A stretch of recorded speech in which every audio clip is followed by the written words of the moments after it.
What's up everyone and welcome back to Rob's Gaming Table. Today on the table we have another deck unboxing from Age of Ascension. We're going to get into the deck here. If you like these videos, make sure you hit that like button. It's much appreciated. Well, let's see what we got.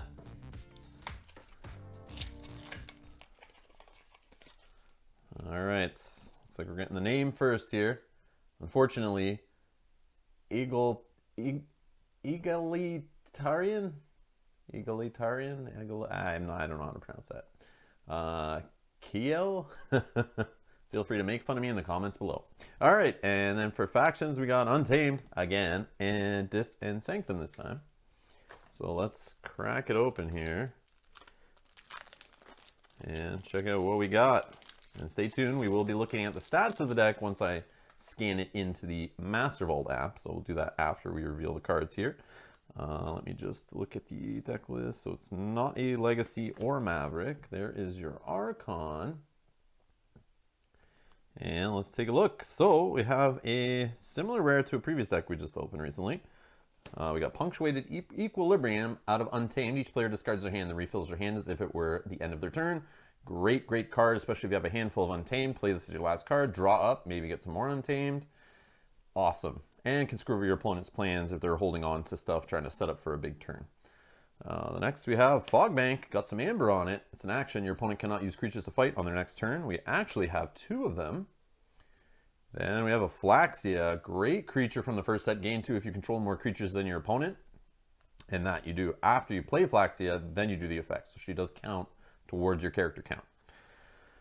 We got Camouflage upgrades, got an Amber Pip on it. Creatures not on a flank cannot fight this creature, so it makes it a little harder to take someone out that you put this on. We have Song of Spring. We actually have two of them. You get an Amber for playing instant action. Play, shuffle any number of friendly Untamed creatures from your hand, discard pile or battle line back into your deck. That works great with Flaxia, putting her back into the deck. Bring her back out again later, assuming you have a bigger board of creatures. I get the feeling we might not have that many creatures in this deck since we haven't really seen many Untamed yet, but who knows, we'll see. But yeah, you just have to have more creatures, and you can also regrowth Flaxia, which you return a creature from your discard pile to your hand, get an Amber off that. Speaking of returning cards from your discard pile, you have a Glimmer. It's an alpha creature, comes into play, and you return a card from your discard pile to your hand. Then we have a couple Full Moons, but not many creatures so far, and the final Untamed card is Darna, which play, gain 1 Amber for each damage friendly creature. Doesn't have to be Untamed. And then you reap, heal 2 damage from a friendly creature. So out of Untamed, let's just take a quick look here. I see 3 creatures. But I do see lots and lots of juicy Amber Pips there. So that is good. Alright, next we're going on to Sanctum. Interestingly, we have an Untamed Ambassador special card. See a little special star with the dot down there. It is a 1 strength creature. It's human, elusive, and on a fight or reap, you may play or use an Untamed card this turn. Speaking of house cheating, we have Sigil of Brotherhood. It's an Omni, so you can play it on any house. And this artifact has an Amber Pip, so you can play it to gain that. And for the remainder of the turn, after you pop this, you can use friendly Sanctum creatures. And it's some more house cheating. We got the Grey Rider. He's got deploy, can come in anywhere on the battle line, and on the play, fight, or reap, you may ready and fight with a neighboring creature. We actually have 2 of those.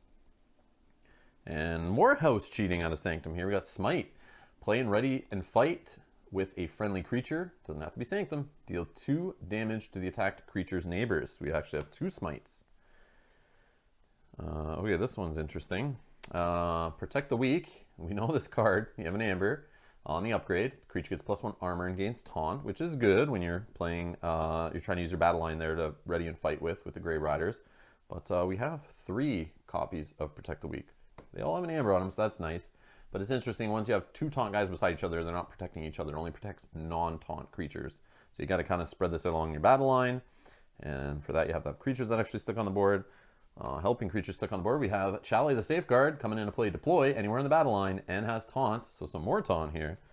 Blinding Light, another slow your opponent down card like we saw with the 2 Fog Banks. We now have Blinding Light with gain an Amber, choose a house, stun each creature of that house. And to beef up your battle line, we have Lion Botrum, deploy anyone on your battle line, and then he gives his neighbors +2 power. Has armor himself.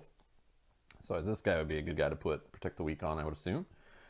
Alright, so that is it for Sanctum. Just curious, the creatures there. Didn't seem like a lot. No, only 5 it looks like. 5 creatures, yeah. But Amber Pips, I see them. They're nice. Not as many as, you know, you want to see a ton of Amber Pips, but I mean, compared to the Age of Ascension we've been opening so far, looks pretty good. All right, out of Dis, our rare here is Key to Dis. Love this one. Sacrifice Key to Dis, destroy each creature. This is an Omni, you can use it on any turn. So we are low with creatures, so this helps us not only slow our opponent down with Radiant Truth and Fog Bank, we then can blow up all the creatures on the board. And hopefully we have some Dis creatures then. Or actually, yeah, we'd have light creatures in the other two, but if we have some creatures to play after this, I mean, that's good. You know, you have something to put on the board before your opponent goes. This is awesome. We have Poltergeist. You get to gain an Amber from it. One of the best artifact control actions cards, period. Play, use an artifact controlled by any player as if it were yours, and destroy that artifact. So you can use this on your own to use a card. If you need to use an artifact out of house on a Dis turn, you play this, you use your artifact, but it does destroy it. But sometimes can get you out of a jam. And we have 2 of them, which is amazing. That is amazing. Especially in Age of Ascension. All right, we got Old Yurk coming into play. Choose and discard 2 cards from your hand. It's okay. Helps you get through your deck faster. Can seed your deck. Hopefully you have some Exhume. We have Regrowths. We have Glimmers. So, I mean, if you use this correctly, you can set up some nice turns, I'm sure.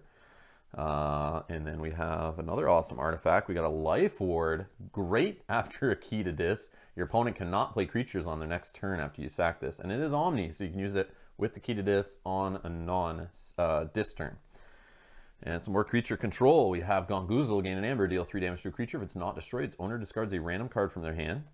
And to go with some of this direct damage, we have Misery Exploit. If you play this, you gain 1 for each damaged enemy creature. And speaking of creatures, we got Gub. While Gub is not on a flank, it gets +5 power and taunt. So another taunt in this deck. Taunt seems to be a heavy theme here. So you want to get this guy with some neighbors, and then you can have Lion Botrum buff him up. You can put the Protect the Weaks on this guy, keep him around a little longer, or on his neighbors to keep them around a little longer maybe.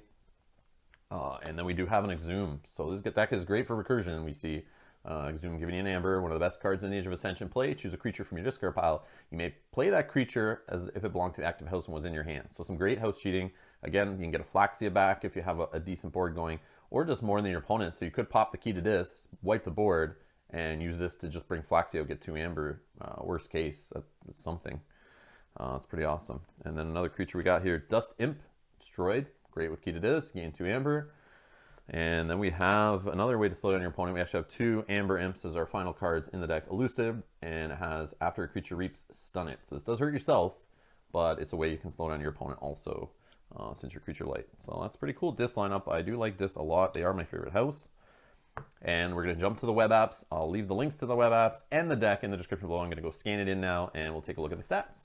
Okay, so I scanned the deck into the app. You can see it here in the Master Vault behind me. Like I said, you can check the description below to hit the link and check it out yourself. If you want to look closer at it, we're going to jump over to the Burger Tokens deck analyzer here and see the breakdown of the deck.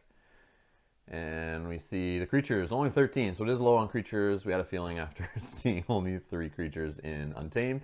Power distribution, pretty low. Just 2 power and 1 power and 4, I guess, kind of take over the deck. 5 is the highest with only 1 creature. So we're going to rely on those buffs from the upgrades and the the Lion Botrum and protection from taunt, I guess. But we are blowing up our board, I assume, at some point during the game. So maybe we can level it off with that and just kind of rush with some Amber. We'll see. So 16 actions, 3 artifacts, 4 upgrades. A little high on the upgrades, but bonus Amber. This is what we're looking for. 16 cards, 16 Amber. That's great. Amber Burst. Look at all these cards here that could get us 2 or more Amber, possibly. Dust Imp, Misery Exploit, Darna, 2 Full Moons and a Flaxia. I mean, 2 Full Moons when you have only 3 creatures in Untamed, that hurts. That hurts a lot. But, I mean, if they're at least getting you 1 Amber each, that's, I mean, not the worst thing. But hopefully they get you a couple, especially on regrowth turns. Or, yeah, maybe with the Glimmer. Glimmer is not helping you on the full moon, but maybe bringing a creature back to play after full moon. So even one of the creatures kind of hurts the full moon. So that's not fun. Damn Alpha. All right, so let's see. We got here some reap control. We see the house cheating. Like I said, lots of house cheating. Some creature removal, not the greatest. A little bit of turn control, slow our opponent down. Artifact removal, man, 2 Poltergeists. That's amazing. And the synergy is just Grey Rider and Grey Rider. So yeah, it's that little combo where you can get them bouncing off each other. Let's check the decks of KeyForge. 72 SAS deck at the time of this recording, +5 synergy, -7 anti-synergy. Amber control, boom, womp womp, it's a 0. But 27 expected amber, that is juicy. 3 on the artifact control, great. 10 on creature control, that is pretty good. And then we have 11.5 on the deck manipulation, only 4.5 in creature power, pretty low. 56 arc though, that is pretty good. 16 amber pips, only 1 extra draw cards, nothing in key cheat. Yeah, it's a juicy deck. Just wish it had some amber control, but it has some fun stuff in there. I'd like to definitely play this one, give it a try, because it has that nice disc lineup. And I mean, the amber pips are juicy. We'll see how it can go, but yeah, it's got low on creatures, 13 to 18 on the average. Upgrades a little high, 4 to 1 with global average. And then we see the artifacts 3 and 3, and actions a little high on actions. But other than that, pretty close. Other than the creatures, really low. But I'd like to play this, try it out. You don't need to always have the high creature deck if you have lots of amber pips and ways to just get amber playing cards out of hand. It's a lot faster than trying to play creatures and then use them to reap on a future turn. They may not stick around that long. So this, you're looking to get amber out of hand and kind of rush it that way, I guess. And since you can't control your opponent and steal any of his amber, lose any of his amber, capture any of his amber, you're just kind of head down, I guess, and just playing a control game, trying to rush on the amber, I would assume. But anyway, let me know in the comments below how you'd play this deck and what you think of it. Do you even touch a deck that has 0 amber control? I'd like to hear it, let me know. But either way, if you want to check out more deck unboxings, we have a whole playlist of them up at Rob's Gaming Table on YouTube. You can check them out there, plus other KeyForge tournament videos with commentary. Lots of more KeyForge content coming up on the channel, so make sure you stick around for that. Hit that subscribe button, it's much appreciated. And if you'd like to support the channel, you can do so over on Patreon. The link is also in the description below. Thank you to everyone that supports the channel on Patreon. You guys make this channel happen. Thank you, and I'll see you in the next one. Bye-bye.